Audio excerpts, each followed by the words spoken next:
അതെ, ഞാൻ എപ്പളും ലഞ്ച് റെസിപ്പീസ് ആയിട്ടല്ലേ വരുന്നത്. അപ്പൊ ഞാൻ ഇന്ന് വിചാരിച്ചു ഒരു ബ്രേക്ക്ഫാസ്റ്റിന്റെ റെസിപ്പി ആയാലോ. അപ്പൊ ഞാൻ ഇന്ന് ഉണ്ടാക്കാൻ പോകുന്നത് ഓട്സ് പാൻ കേക്ക് ആണേ. ഞാനിവിടെ 1 കപ്പ് ഓട്സ് ആണ് എടുത്തേക്കുന്നത്. ഒരു 3, 4 മിനിറ്റ് ഒന്ന് ഫ്രൈ ചെയ്തിട്ട് നമുക്കൊരു മിക്സിയുടെ ജാറിലോട്ട് ഇട്ട് കൊടുക്കാം.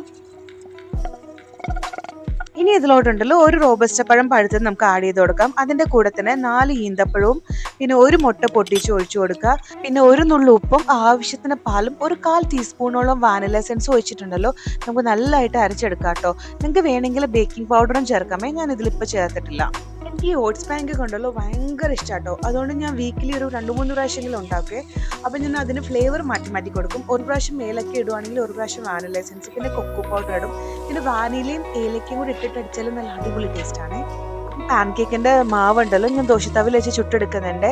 എന്നിട്ടുണ്ടല്ലോ ഈ പാൻ കേക്ക് ഞാൻ ഹണി ഒഴിച്ചിട്ടാട്ടോ കഴിക്കുന്നത്. അതിന്റെ കൂടെ തന്നെ ഞാൻ ഒരു പഴം കൂടി ഇങ്ങനെ കട്ട് ചെയ്ത് വെക്കും. എന്നിട്ട് രണ്ടും കൂടി ഇങ്ങനെ മിക്സ് ചെയ്തിട്ട് കഴിച്ചു കഴിഞ്ഞാൽ നല്ല ടേസ്റ്റ് ആട്ടോ.